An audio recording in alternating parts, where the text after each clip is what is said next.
Record करना। सो कुछ ना कुछ दिया होगा जिसको हम लोग यहाँ पे यूज कर सकते हैं, और उसको यूज करने के बाद फिर हम इस क्वेश्चन को सॉल्व करेंगे। सो ये रेशियो के जो बेसिक रूल्स हैं उसमें ये के मेथड बहुत इंपॉर्टेंट होता है। रेशियो के बेसिक रूल्स में ये के मेथड सबसे ज्यादा इंपॉर्टेंट होता है, और सबसे ज्यादा क्वेश्चंस भी इस पे बनते हैं। सो फर्स्ट ऑफ ऑल मैं तुम्हें टाइम दे रहा हूँ, एक बार ये जल्दी से नोट कर लो कि क्या होता है रेशियो। रेशियो कंपैरिजन है, simple comparison between two quantities, जिसको हम डिनोट करते हैं P/Q या P/Q से। अगर हम इसमें किसी भी एक नॉन जीरो कांस्टेंट से मल्टीप्लाई कर रहे हैं तो रेशियो में कोई चेंज नहीं आने वाला है। कंपाउंड रेशियो क्या होता है, अगर हम सारे के सारे एंटीसीडेंट्स को मल्टीप्लाई कर रहे हैं और कॉन्सिक्वेंट्स को मल्टीप्लाई कर रहे हैं। एंटीसीडेंट क्या होता है, रेशियो में फर्स्ट नंबर को एंटीसीडेंट एंड सेकंड नंबर को कॉन्सिक्वेंट बोलते हैं। अगर डुप्लीकेट रेशियो निकालना होगा तो हम क्या बोलेंगे, A/B का डुप्लीकेट रेशियो है A²/B²। सब डुप्लीकेट क्या होगा, √A/√B। ट्रिप्लीकेट क्या होगा, A³/B³ एंड सब ट्रिप्लीकेट क्या हो जाएगा, A⁻1/3/B⁻1/3। इनवर्स रेशियो क्या हो जाएगा, A/B का इनवर्स रेशियो 1/A/1/B, या फिर उसको B/A भी लिख सकते हो। And then we are going for the K method, जिससे हम लोग काफी सारे क्वेश्चंस सॉल्व करते हैं। सो के मेथड में क्या है, it can be given for 2 और मोर क्वांटिटीज। जैसे यहाँ पे P और Q लिया मैंने, यहाँ पे PQR भी हो सकता है, और सबके रेशियोज दिए होंगे। उसको तुम्हें बस K से इक्वेट करना और उसको K के टर्म्स में रख लेना है। बाद में जो भी क्वेश्चन में कंडीशन दी होगी उसके अकॉर्डिंग इसको सॉल्व करना स्टार्ट करोगे। सो उसको नोट करो, फिर मैं एक दो क्वेश्चंस करवाता हूँ।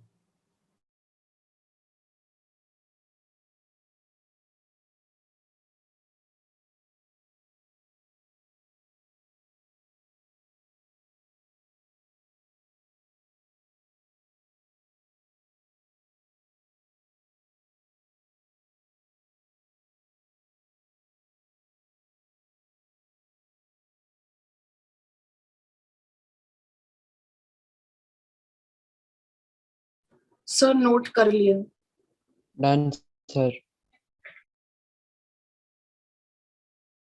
हाँ, ये एग्जाम्पल 3 ट्राई करो जल्दी से। हो गया। हो गया, आ गया आंसर। हाँ सर। ओके, क्या आया? 4, 8 and 12। 4, 8 एंड 12। ठीक है, और उनको स्क्वायर करेंगे तो 224 आ रहा होगा। गुड।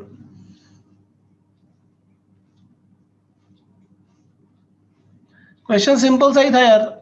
अगर किसी से नहीं हुआ हो तो मुझे बोलो, और अगर सबसे हो गया है तो फिर हम आगे चलेंगे। किसी से भी नहीं हुआ हो तो मुझे बोल सकता है। We just have to consider 3 quantities. नहीं हुआ। So we just have to consider 3 quantities. Quantities के 3 numbers हैं x, y, z, और उनका रेशियो है x/1, y का क्या है 2, और z का ले लेते हैं 3। इसको मैंने कुछ k अज्यूम कर लिया, तो x का वैल्यू क्या आ जाएगा k, y का आ जाएगा 2k, z का आ जाएगा 3k। अब हम क्या बोल रहे हैं कि अगर हम इनको स्क्वायर करके ऐड करेंगे तो it will B k² plus 4k² plus 9k²।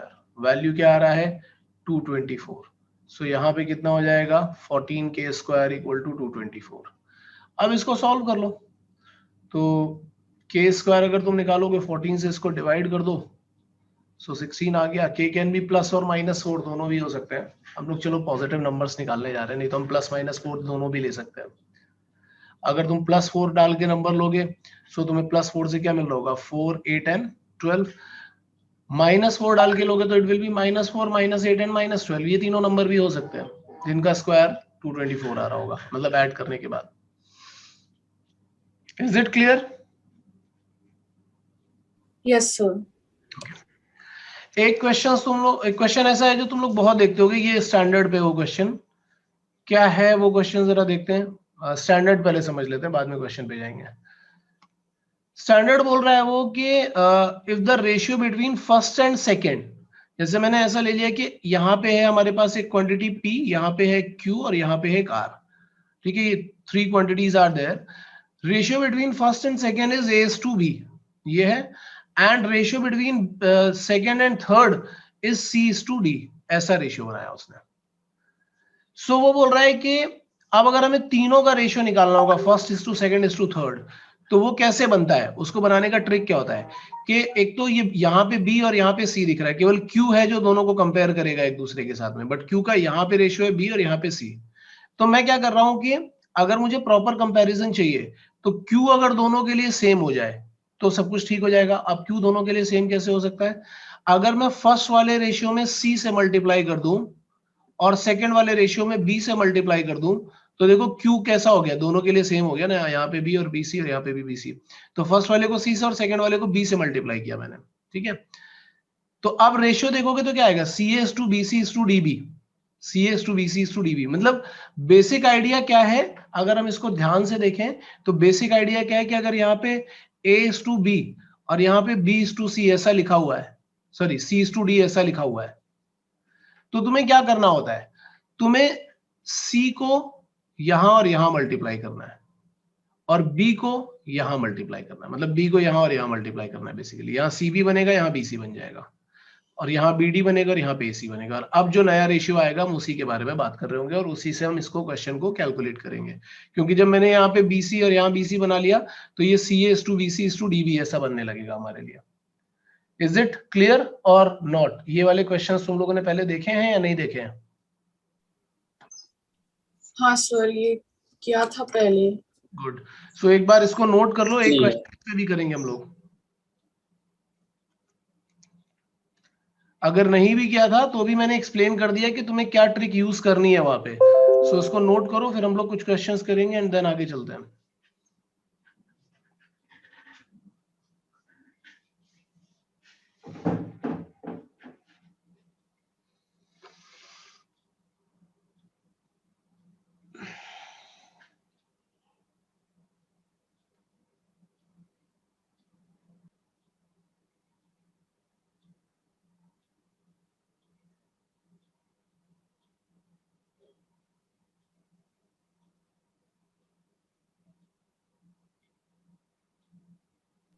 Sir done. Okay, सबने नोट कर लिया यार? Yes sir. गुड। सो हम इस पे बेस एक क्वेश्चन करेंगे, सिर्फ एक क्वेश्चन इस पे बेस है, जस्ट फॉर प्रैक्टिस कि क्या होता है कैसे होता है उसको समझने के लिए। Just do this question, I am giving you 2 minutes।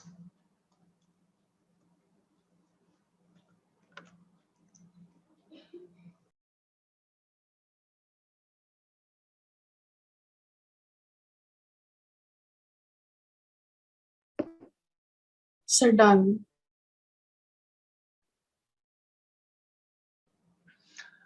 Okay, so सबसे सॉल्व हो गया होगा यार। अगर किसी से नहीं हुआ है तो एक बार जरा यहाँ पे ध्यान से देखो फिर से। वो बोला है the sum of 3 numbers is 138 if the ratio between first and second. तो मैं फर्स्ट सेकंड थर्ड नंबर्स को ऐसे XYZ अज्यूम कर लेता हूँ, एंड ये है 2:3 और ये है 5:7। अगर हम इनका रेशियो बनाएंगे तो मुझे कैसे बनाना पड़ेगा, 5 को मैं इन दोनों में मल्टीप्लाई करूंगा तो ये हो जाएगा 5 2 10, 5 3 15, और इधर 3 को मल्टीप्लाई करेंगे तो 3 5 15 हो गया एंड 3 7 21। सो ये रेशियो हमारे पास आ गया एंड उसका सम दिया 138। अब इसको मैं के मेथड से अगर यूज करूंगा तो मतलब x/10, अगर ऐसा लिख देता हूँ कि x/10 y/15 and z/21 equal to k. So what we are going to get, x as 10k, y as 15k। ये इतना सब कुछ मैं कर करके बता रहा हूँ, ठीक है, इतना हमें करना नहीं है, मतलब इतनी स्टोरी लिखनी नहीं है, ये डायरेक्टली तुम्हें समझ में आना चाहिए कि XYZ इस रेशियो में तो हम डायरेक्टली 10 के 15 के 21 के कर लें, एंड देन हमें सम फाइंड करना है तो हम क्या करेंगे, इन सबको ऐड करेंगे तो it will B 10k plus 15k plus 21k। ये मैं इसलिए ऐसा करके बता रहा हूँ क्योंकि अगर तुम भूल गए होगे तो तुम्हें याद रहेगा, लेकिन अब एक बार अगर याद आ गया है, ब्रशअप हो गया, तो अब ये याद रहना ही चाहिए। सो it is 25 and 25 plus 20 is what, 21 is what, 46। so 46k is 138। so k का वैल्यू आई थिंक 3 आना चाहिए। so हमें XYZ का वैल्यू मिल जाएगा, यहाँ से 10 के 15 के 21 के में डालोगे तो x कितना आ रहा होगा, 10 into 3 that is 30, y आएगा 45 and z will be what, 63। so this is what we are going to get। Then हम लोग देख रहे हैं कि प्रोपोर्शन क्या होता है। प्रोपोर्शन क्या होता है, देखो equality of ratios is called the proportion. If two ratios are equal, then we said that those ratios are in proportion. उसको कहीं कहीं पे ऐसे भी डिनोट करते हैं, जैसे यहाँ पे लिखा हो ना a is to b equal to c is to d, इसको कभी कभी ऐसे डिनोट करते हैं कि a is to b proportional to c is to d. इसी को हम लोग ऐसा भी लिख सकते हैं कि a is to b equal to c is to d. इसी को हम लोग ऐसे भी बोल सकते हैं कि a by b equal to c by d. ठीक है.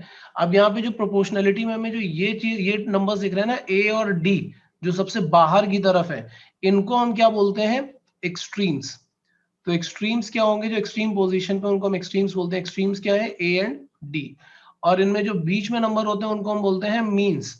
सो मीन्स क्या है? यहाँ पे मीन्स है बी एंड सी. तुम्हें कुछ कुछ चीजें तो क्लियरली पता चल जाएंगी कि अगर तुम क्रॉस मल्टीप्लाई करोगे तो A D equal to B C आ जाता है. मतलब कि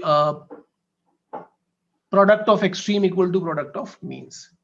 डी को हम क्या बोलते हैं? Fourth proportional. डी को. सी को क्या बोलते हैं? Third proportional. C is third proportional, d is fourth proportional. तो ये कुछ कुछ टर्म्स भी यूज हो जाते हैं. वैसे मैं इनकी एक लिस्ट, इनसे रिलेटेड एक जो भी स्टैंडर्ड बन रहे हैं उनकी एक लिस्ट तुम लोगों को दे देता हूँ. सो तुम्हें वो याद रहेगा. ठीक है. इसमें कुछ कंटिन्यूड प्रोपोर्शन और मीन प्रोपोर्शन वगैरह भी मैं डाल दूंगा, तो वो भी थोड़ा सा क्लियर रहेगा. वैसे ये मीन प्रोपोर्शन हम लोग सीक्वेंस एंड सीरीज में वैसे भी आगे जाकर के पढ़ेंगे ही, बट अभी जो भी कुछ यूज कर सकते हैं वो देख लेते हैं. सो मैंने क्या बोला? If any four quantities are in proportion then the product of extreme is equal to the product of means. वो तो क्लियरली दिखाई पड़ रहा है यहाँ से. A D equal to B c हो जाएगा. So product of extreme equal to product of mean surely होना चाहिए. इसके बाद वो बोल रहा है कि three quantities are said to be in continued proportion when the ratio of the first to second is equal to the ratio of second is to third. ये चीज समझनी बहुत जरूरी है. अगर मैं बोल रहा हूं कि suppose ABC are in continued proportion, so that means what? That means A is to B equal to B is to C. मतलब we can write it as A by B equal to B by C. ये actually geometric mean वाली condition होती है. अगर cross multiply करोगे तो क्या आ जाएगा? बी स्क्वायर इक्वल टू ए सी. ठीक है. सो ये कंडीशन भी हो सकती है, कॉन्टिन्यूड प्रोपोर्शन के लिए होती है. आई होप यहां तक सबको क्लियर होगा. किसी को कोई डाउट हो तो मुझे एक बार बोल दो जरा जल्दी से. ठीक है. और ये कॉन्टिन्यूड प्रोपोर्शन में जो बी है इसको हम बोलते हैं mean proportion. This b is known as the mean proportion. ये लिखा भी हुआ है वैसे. The second quantity is called the mean proportional between the first and third, and the third quantity is called the third proportional to the first and second. So यहाँ पे अगर तुम देखोगे तो ये 12 जो है ये क्या हो जाएगा? ये मीन प्रोपोर्शनल हो जाएगा. और ये 9 क्या हो जाएगा? This will be the third proportional. तो कभी कभी क्वेश्चन ऐसा भी आ जाता है कि थर्ड प्रोपोर्शनल फाइंड करो या फिर मीन प्रोपोर्शनल फाइंड करो, ऐसा भी बोल देता है वो क्वेश्चन सॉल्व करने के लिए. सो यहाँ तक किसी को कोई डाउट है? जो भी मैंने बताया अभी तक, इसको समझने में किसी को कोई डाउट है? Yes or no? Come on यार. No, बोलो. sir. No, sir. No, sir. Very good, very good. अगर डाउट नहीं है तो फिर हम लोग जरा ये वाला क्वेश्चन एक बार ट्राई करेंगे. Example number 8. आई होप सबको दिख रहा होगा. एग्जाम्पल नंबर 8 क्या है? प्रोपोर्शन एक बार नोट करो और फिर एग्जाम्पल नंबर 8 पे जाओ.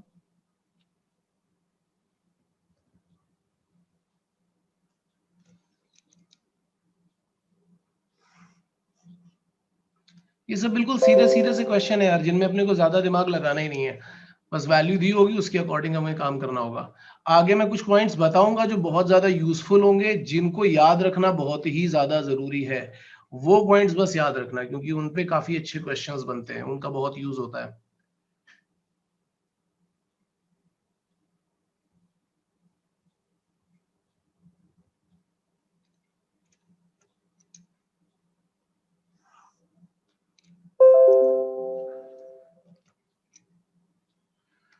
So we have 3 questions to solve. Wait, I'm sorry.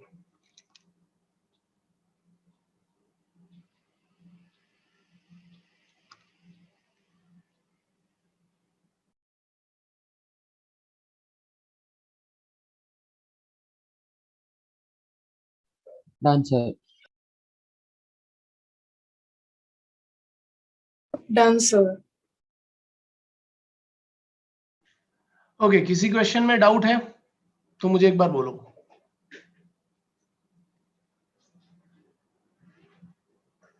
Anybody?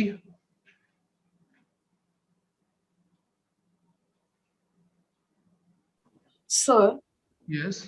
in the first question, Yeah. I got the answer as plus minus 24. So even minus 24 is valid. Yeah, even minus 24 is valid, but most of the time we are dealing with the positive numbers, so we just have to use positive number over there. Otherwise, minus 24 is valid also. If we are working in GP, geometric progression, then minus 24 is also valid because ratio is there. But most of the time we are talking about the ratio, then we are taking the positive quantities because physical quantities हमेशा positive ही लेते हैं ना अपन, कभी negative नहीं लेते हैं. लेकिन आप सीरीज अगर ले रहे होते हैं तो वहां पे माइनस 24 भी कंसीडर कर सकते हैं. सो जब सीक्वेंस एंड सीरीज में करेंगे Okay. then we can consider both the numbers, but whenever we are talking about the ratio, just take the positive number. Okay.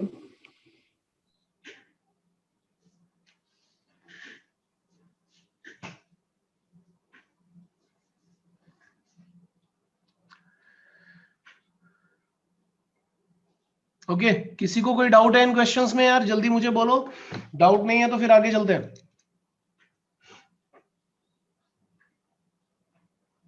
Sir example number 10. Example number 10, ठीक है. Example number 10 देख लेते हैं. वो बोल रहा है find the fourth proportional to this. ठीक है, सो फोर्थ प्रोपोर्शनल का मतलब क्या हो गया? 16:28 इक्वल टू 36:, कोई एक नंबर लेना पड़ेगा मुझे fourth proportional, that is 6. X ले लिया मैंने suppose. So now what we have to do? 16/28 equal to 36/x. बस क्रॉस मल्टीप्लाई करो, सिंप्लीफाई करो, आंसर मिल जाएगा. तो x का वैल्यू क्या हो जाएगा? 28 इंटू 36 डिवाइडेड बाय, सॉरी 36 है यहाँ पे, 36 डिवाइडेड बाय 16. ठीक है.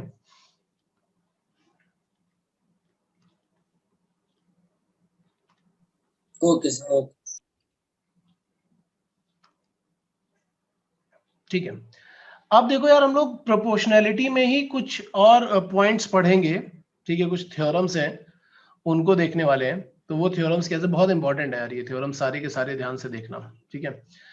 अगर मैं ऐसा बोल रहा हूं, और ये थ्योरम कब अप्लाई होंगी उसको भी सुनते जाना. अगर मैं ऐसा बोल रहा हूं कि if a is to b proportional to c is to d, ऐसा दिया हुआ है, that means if a by b equal to c by d, this is given. If this is given, then कुछ थ्योरम्स यहां पे use होती हैं. Theorem number 1 क्या है? थ्योरम नंबर 1 है, इसको हम बोलते हैं ऑल्टरनेंडो. ऑल्टरनेंडो क्या होता है? ऑल्टरनेंडो का मतलब ये होता है कि जो ऑल्टरनेट टर्म्स हैं उनको भी हम प्रोपोर्शनल में डाल सकते हैं. जैसे a is to b proportional to c is to d दिया था, तो ऑल्टरनेट में कौन सा आएगा? a और c. तो हम बोलेंगे a is to c proportional to b is to d हो जाना चाहिए.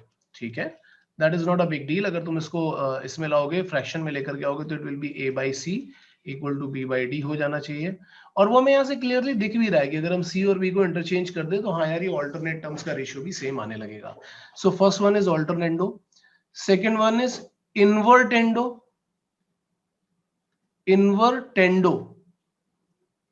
Invertendo मतलब क्या हुआ कि अगर a is to b proportional to c is to d दिया तो इसके इनवर्स का जो रेशियो है, that is b is to a proportional to d is to c हो जाएगा. That means we can say that b by a equal to d by c हो जाएगा. ये भी कोई बहुत बड़ी बात नहीं है, बहुत आराम से डेराइव होता है यार, कि हम इसका इनवर्स कर देंगे दोनों का तो सेम आ जाएगा. ओके. इसके बाद एक चीज आती है componendo. Componendo. Componendo means what? If a is to b proportional to c is to d दिया हुआ है, तो वो ये बोलता है, componendo का मतलब ये बोलता है कि a plus b is to b proportional to c plus, यार ये मैं b की जगह d क्यों लिख दिया मैंने? a plus b is to b proportional to c plus d is to d. That means a plus b upon b equal to c plus d upon d. और यहां से इसको डिराइव करना भी कोई बहुत आसान काम नहीं, मतलब बहुत डिफिकल्ट काम नहीं है। तुम +1 कर दोगे तो ये भी डिराइव हो जाएगा। एंड फोर्थ वन जो आता है उसको हम बोलते हैं डिविडेंडो। सो डिविडेंडो में क्या होता है, डिविडेंडो में बस इतना हो जाता है कि यहाँ पे जहाँ पे a प्लस बी था वहां पे a minus b is to b proportional to c minus d is to d, ऐसा आने लगता है। तो हम बोलते हैं कि it can be written as a minus b upon b equal to c minus d upon d. और ये भी सिंपल है, वाई यहाँ पे अगर हम -1 दोनों साइड पे कर देंगे तो it is a minus b upon b equal to c minus d upon d आने लगेगा। So it is dividendo. और इन दोनों को मर्ज कर दिया जाए तो एक रिजल्ट बनता है जिसको हम बोलते हैं कॉम्पोनेंडो एंड डिविडेंडो। और ये है सबसे इंपॉर्टेंट स्टैंडर्ड जो सबसे ज्यादा यूज होगा अभी आगे जाकर के, बहुत सारे क्वेश्चंस में यूज होने वाला है ये वाला स्टैंडर्ड। ये क्या होता है, ये आ जाता है a plus b is to a minus b proportional to c plus d is to c minus d. या इसको हम ऐसा भी लिख सकते हैं कि a plus b upon a minus b equal to c plus d upon c minus d, ऐसा आने लगता है। लेकिन ये कब आता है, जब ये गिवन होता है। इसको डिराइव करने का मेथड क्या है कि तुम इन दोनों को डिवाइड कर दोगे, कॉम्पोनेंडो और डिविडेंडो को डिवाइड कर दोगे तो तुम्हारे पास ये रिजल्ट बन के आने लगेगा। सो ये इसको डिराइव करने का मेथड है, लेकिन सबसे ज्यादा यूजफुल रिजल्ट यही होता है, सबसे ज्यादा यूजफुल रिजल्ट यही होता है।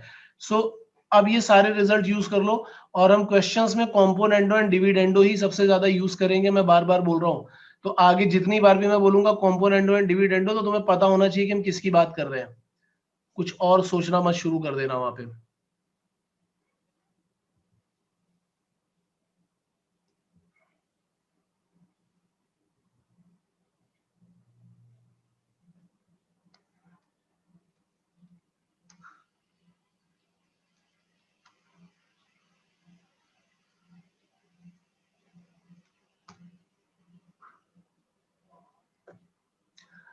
ओके यार, ये मैंने कुछ 4-5 क्वेश्चन भी लिखे हैं। 3 examples are there and 2 questions are there, so you just have to solve all of them. I am giving you 20 minutes for that.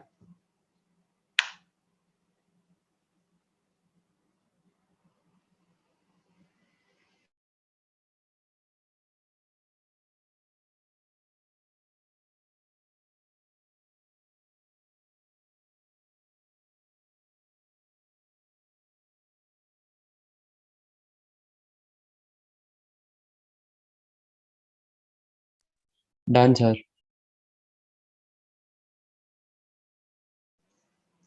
सबसे हो गया या किसी को टाइम चाहिए यार थोड़ा बहुत? So yes, I need time. Okay, कितना टाइम चाहिए? 5 minutes, 10 minutes, how much? So actually पहला दो ही हुआ है. I was just stuck in the example 17. वो हो नहीं रहा था तो थोड़े देर के बाद हो गया वो. ओके, सो देखो 18th ट्राई करो, कॉम्पोनेंडो एंड डिविडेंडो से हो जाएगा, और 16th वाला जो है वो के मेथड से हो जाएगा। So I am giving you 10 more minutes. अगर नहीं Okay, हुआ sir. है तो मैं 10 मिनट और दे रहा हूँ। 18th को कॉम्पोनेंडो एंड डिविडेंडो से ट्राई करो और 16th को के मेथड से ट्राई करो। 15th वाला थोड़ा सा डिफिकल्ट हो सकता है, बट ये तो आराम से हो जाएंगे। 17th वाला भी वैसे के मेथड से हो सकता है, अगर 17th वाला के मेथड से ट्राई करोगे तो जल्दी हो जाएगा। हाँ सर, के मेथड यूज किया. ठीक है, ट्राई करो, ट्राई करो।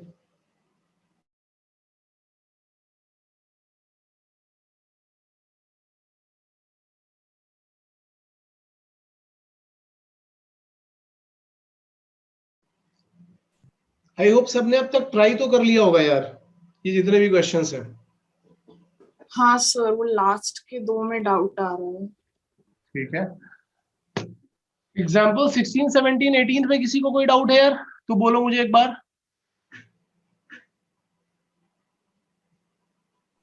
सर 18th वाले में एक बार ही यूज करना है ना कॉम्पोनेंट और डिविडेंडो? डिपेंड कर रहा है, एक से ज्यादा बार भी यूज कर सकते हो। अगर क्वेश्चन तुमसे वैसे नहीं सॉल्व हो रहा होगा, जैसे मैं एक बार में यूज करूंगा, मैं देखता हूँ क्या आता है। अगर मैं एक बार यूज करता हूँ कॉम्पोनेंट एंड डिविडेंडो तो मैं क्या करूंगा, इन दोनों को ऐड करूंगा पहले, मतलब ये a upon b equal to c upon d types है।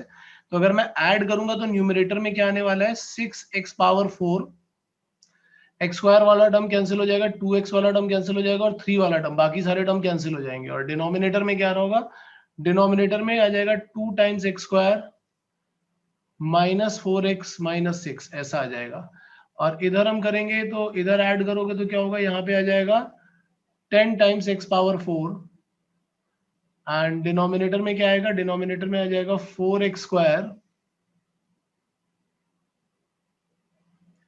माइनस 14x प्लस 6, ऐसा आ जाएगा। ठीक है, बहुत लोगों को लगता है कि यार x पावर 4 कैंसिल कर देना चाहिए, ये काम मत करना कभी भी। जब भी इक्वेशन सॉल्व की जाती है तब फैक्टर कैंसिलेशन नहीं किया जाता है, ये हमारा रूल है। अभी से याद रखो कि हमें कभी भी फैक्टर कैंसिलेशन नहीं करना चाहिए, हमेशा ट्राई ये किया करो। ठीक है, फैक्टर कैंसिलेशन क्यों नहीं करना चाहिए, वो इसलिए नहीं करना चाहिए क्योंकि अगर हम फैक्टर कैंसिलेशन कर देंगे तो एक रूट लॉस हो जाएगा। सो इक्वेशंस के केस में हमें वैसा नहीं करना चाहिए। तो फिर कैसा करना चाहिए, गुड, वो हम लोग देखते हैं।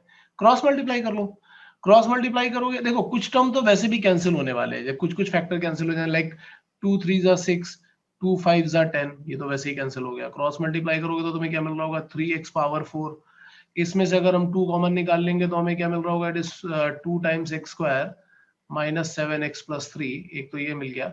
और यहाँ पे आएगा 5x पावर 4, ओके, और यहाँ से 2 कॉमन निकाल लेंगे तो ये आ जाएगा x square minus 2x minus 3। अब बोलेंगे ये 2 कैंसिल कर देंगे, तो बोलोगे कि यार सर अभी तो आपने बोला कि फैक्टर नहीं कैंसिल करने चाहिए। जो कांस्टेंट नंबर है उनको कैंसिल कर दो, x वाले फैक्टर नहीं कैंसिल करने हैं। x वाले फैक्टर कैंसिल करने से एक रूट लॉस हो जाएगा, वो अभी थोड़ी देर में मैं क्लियर करूंगा कैसे होगा। अगर मैं इस पूरे टर्म को ट्रांसपोज कर देता हूं दूसरी साइड पे तो x पावर 4 कॉमन निकाला जा सकता है, और 3 इंटू दिस करोगे तो क्या आएगा, 6x square minus 21x plus 9, minus यहाँ से x पावर 4 कॉमन निकल ही चुका है, 5 मल्टीप्लाई करोगे तो ये आएगा minus 5x square plus 10x plus 15 equal to 0। तो अब जरा इसको और सिंप्लीफाई करके देखते हैं तो हमें क्या मिल रहा होगा, हमें मिल रहा होगा x power 4 into x square minus 11x and 15 plus 9 कितना हो जाना चाहिए, 24। जब तुम इसको फैक्टराइज करोगे तो ये क्या आने वाला है, ये 8 इंटू 3 24 होता है ना, तो x minus 8 into x minus 3 आ जाएगा।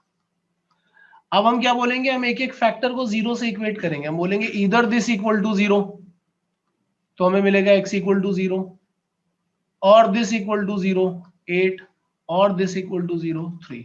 सो कितने रूट्स मिल रहे हैं, 0, मतलब ये सॉल्यूशन मिल रहा है। रूट्स तो हमें बहुत सारे मिलेंगे क्योंकि x पावर 4 है, तो 4 टाइम्स 0 मिलना चाहिए। सॉल्यूशन क्या क्या मिल रहा है, 0 8 and 3। So these are the 3 solutions. अगर हम x पावर 4 को कैंसिल कर देते तो ये 0 वाला हमें नहीं मिलता यहाँ पे, जो कि अभी मिल रहा है। Is it clear? Yes, sir. Yes, sir. Yes, sir. Good. Yes. So next we are going for this self practice problem. Okay. किसी को नोट करना है क्या क्वेश्चन नंबर 18? अगर करना हो तो मैं वेट कर लेता हूं थोड़ा सा।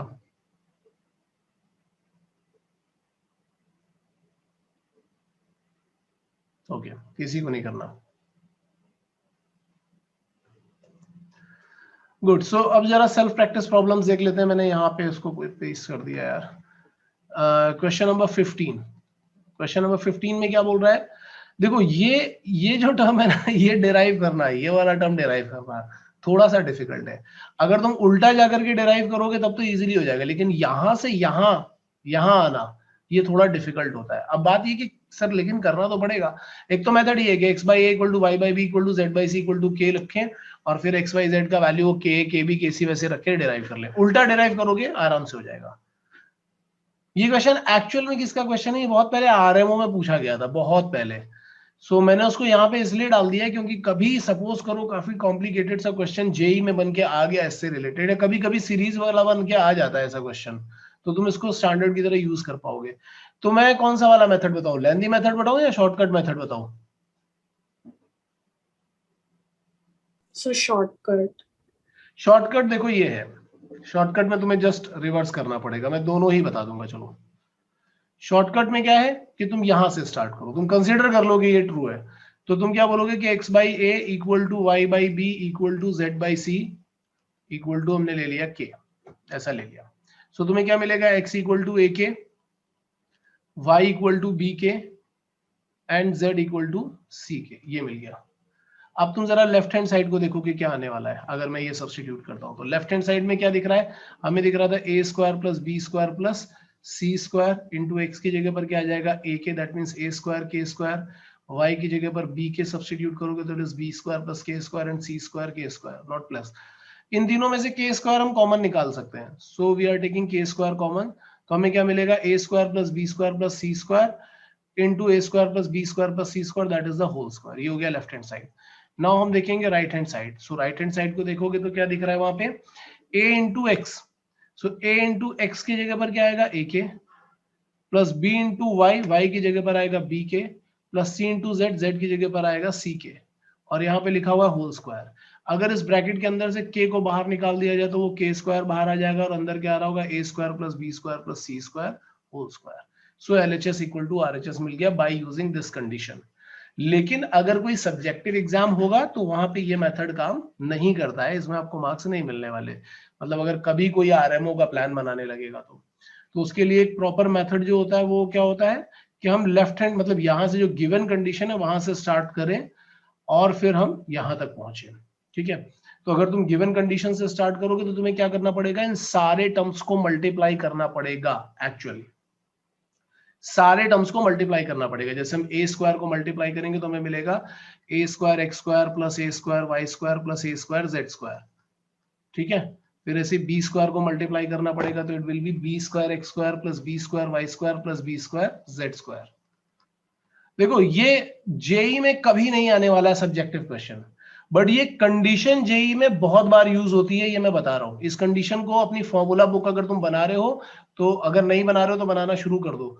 फॉर्मूला बुक में इस कंडीशन को जरूर लिख लेना कि अगर कभी भी ऐसा दिया हुआ है देन ये होगा ही होगा, और ये कंडीशन बहुत बार यूज होती है, ये मैं बार बार बोल रहा हूं, सो इसको थोड़ा सा ध्यान से देखना।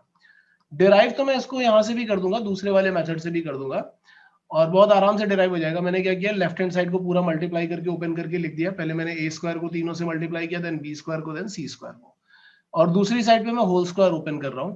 तो होल स्क्वायर ओपन करोगे तो क्या आ जाएगा, it will be a square x square plus b square y square plus c square z square plus 2 times दो दो का प्रोडक्ट बनाओगे तो ab x y plus ac x z plus bc y z, ये आ गया, ठीक है।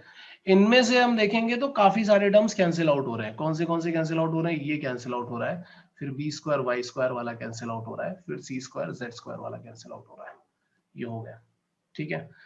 अब क्वेश्चन में मैं देखूंगा कि किसका रेशियो बनाना, मुझे x बाई ए और y बाई बी बनाना है। यहाँ पे मुझे क्या बनाना है, मैं ये ध्यान में रखता हूँ कि x बाई ए और y बाई बी का रेशियो मुझे इक्वेट करना है और z बाई सी का भी करना है। तो मैं ऐसा बनाऊंगा कि bx, अगर मैं केवल इन दोनों को लेता हूं तो bx equal to A Y आ रहा है, यानी कि bx minus A Y equal to something, ऐसा कुछ बनाना पड़ेगा मुझे। तो मैं bx और ए वाई वाले टर्म देखता हूं कहां पे, bx और ए वाई वाले टर्म, ये है bx वाला टर्म, ठीक है। देखो हाईलाइट कर रहा हूं मैं, bx वाला टर्म ये है, ए वाई वाला टर्म ये है, और इन दोनों के प्रोडक्ट से कहां पे बन रहा है, bx और ए वाई ये बन रहा है। मतलब ये 2 वाला टर्म मैं उधर लेकर के आऊंगा, यहां से राइट हैंड साइड से ये वाला टर्म उठाऊंगा। तो जब मैंने इन तीन टर्म्स को पिक किया तो देखो क्या बन रहा होगा, यहाँ पे बन रहा होगा a square y square plus b square x square, और ये वाला जो टर्म है मैं दूसरी साइड पे लेकर के आया तो it will be minus 2b 2ab x Y.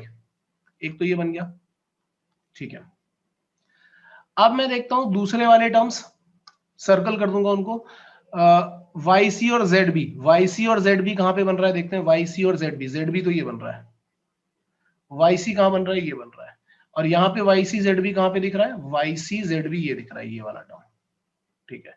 अब मैं क्या करूंगा, इन टर्म्स को एक साथ में रखूंगा, तो मैं बोलूंगा it will be b square z square minus plus c square y square minus 2bc y z, ये आ गया।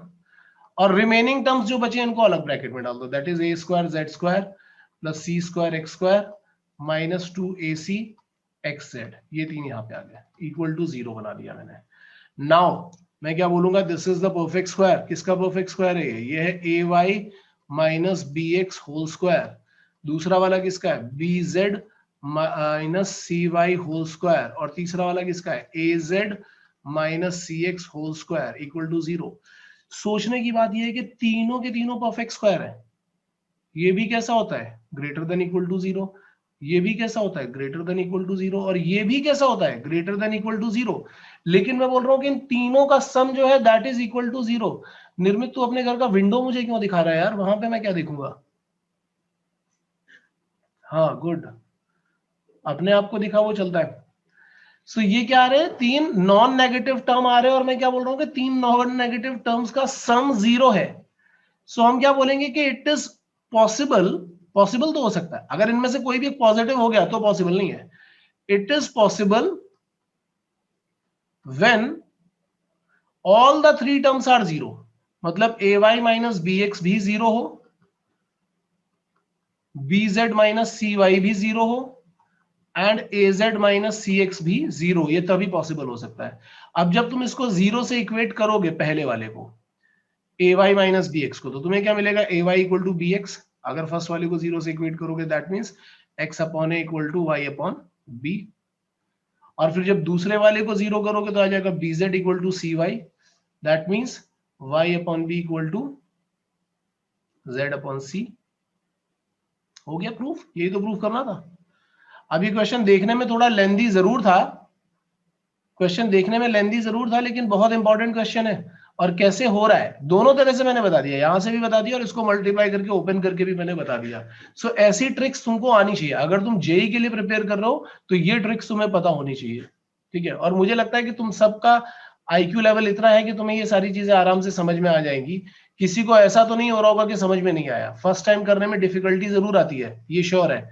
लेकिन एक बार अगर चीजें समझ में आ गई तो इनको अपने दिमाग में रखो, इनको स्टोर करके रखो, क्योंकि ये एग्जाम में काम आएंगी। किसी को समझने में डाउट आ रहा हो तो मुझे पूछ लो एक बार, कहीं पे भी अगर डाउट आ रहा हो तो।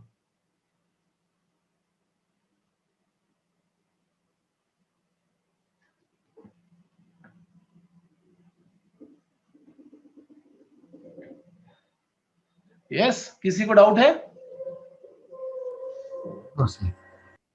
नहीं ना, good.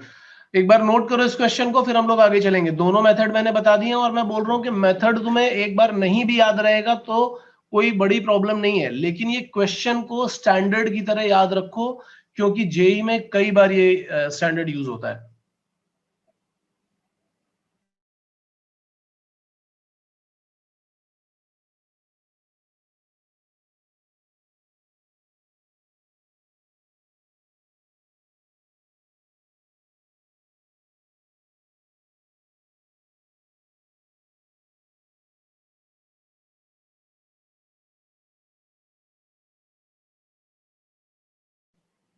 Arjun, yes sir. Clear है या नहीं है, या थोड़ा हैवी हो रहा है आज के लिए, फर्स्ट डे के लिए? हाँ सर, समझ रहे हैं। समझ रहे हैं ना? सो मत जाना यार, आज तो दिखाई तो पड़ नहीं रहा मुझे। बहुत बार ऐसा होता है थोड़ा हाई लेवल हो गया मैथमेटिक्स में, पब्लिक सो जाती है। कहीं नींद आ रही हो तो मुझे पहले बता देना बीच में। ओके, नेक्स्ट वीक का कहूट हम लोग किसके ऊपर रखें, बताओ जल्दी से। नेक्स्ट वीक में कहूट में रखने वाला हूं फिर से।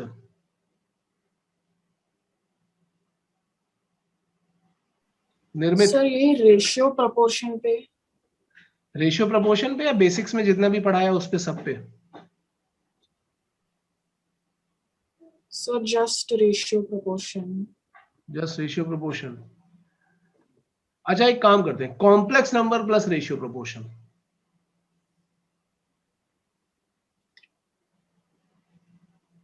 दो चीजें तो आराम से रिवाइज कर लोगे यार।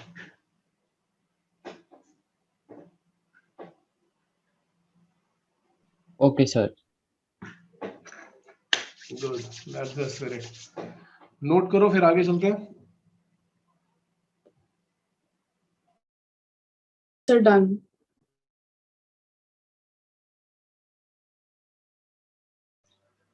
Okay, so now we are going for question number 16. हाँ सर। Okay, so 16 में आपको क्या करना है, ये कुछ दिया, एक सेकंड रुकना यार, जरा मैं इसको कॉपी करके नीचे डाल देता हूँ तो मुझे दिखता रहेगा। Just give me a second.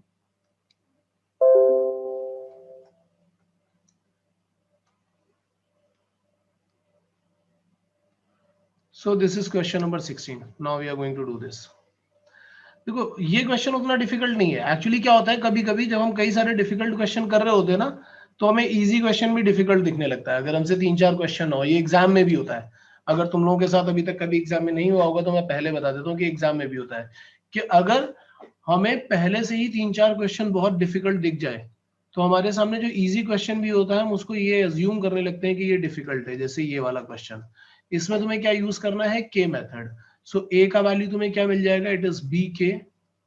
सी का वैल्यू क्या हो जाएगा, इट इज डी के. एंड ई का वैल्यू क्या हो जाएगा, एफ के. नाउ जो वैल्यू हमें फाइंड करनी है वहां पे तुम ये वैल्यू सब्स्टिट्यूट कर दो.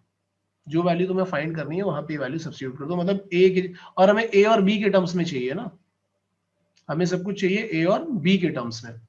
तो हम यहाँ पे क्या करते हैं, हम इसको ऐसा, क्योंकि यहाँ पे b पावर 6 दिख रहा है, यहाँ पे कुछ दिख रहा है, ठीक है.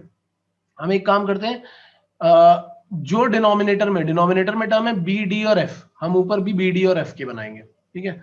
सो हमें जो फाइंड करना था वो एक्सप्रेशन क्या था, वो था 2 times a power 4 b square plus 3 times a square c square minus 5 times e power 4 f. ऐसा लिखा हुआ था, कोई प्रॉब्लम नहीं है. नीचे आते हैं, नीचे क्या था, 2 times b power 6 plus 3 times b square d square minus 5 times f power 5, ऐसा था. ओके. सो मैं क्या करता हूँ, नीचे सब b d और f में, इधर भी b d और f में रखेंगे. यहाँ पे a का वैल्यू मैं रख देता हूँ b के, तो मुझे क्या मिलेगा, 2 टाइम्स, यहाँ b के रखोगे तो b पावर 4 k पावर 4 होगा, और b स्क्वायर से मल्टीप्लाई कर दोगे तो it will be b power 6 k power 4 plus 3 times a की जगह पर b के और c की जगह पर d के रखोगे तो ये आ जाएगा b square d square k power 4 and 5 times e की जगह पर f के रखेंगे और एक और f था तो ये f पावर 5 बन जाएगा और k power 4 and divided by, मुझे क्या दिखाई पड़ रहा है, डिनोमिनेटर में मुझे दिख रहा है 2 times b power 6 plus 3 times b square d square minus 5 times f power 5, ऐसा दिख रहा है. न्यूमरेटर में से तुम k पावर 4 कॉमन निकाल लो तो अब तुम्हें क्या मिलेगा, 2 times b power 6, 3 times b square d square minus 5 times f power 5. And denominator में तुम्हें क्या दिख रहा होगा, यहाँ पे दिख रहा होगा 2 times b power 6 plus 3 times b square d square and 5 times f power 5. ये दोनों टर्म कैंसिल कर दो तो तुम्हें क्या मिल रहा है, k पावर 4. अब k का वैल्यू मुझे किसके टर्म्स में जाना है, a और b के टर्म्स में. तो k equal to a by b था तो it will be a power 4 upon b power 4. That's it. I hope clear हुआ होगा ये सबको. Yes, sir. Yes. So just note it down. Just note it down.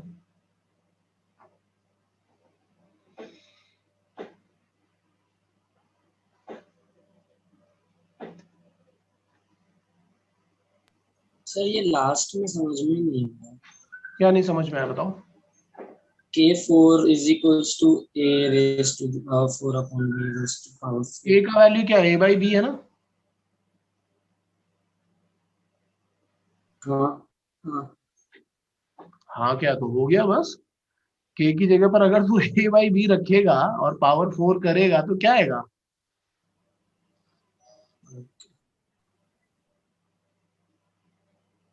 अभी भी नहीं समझा क्या. समझ गया समझ गया.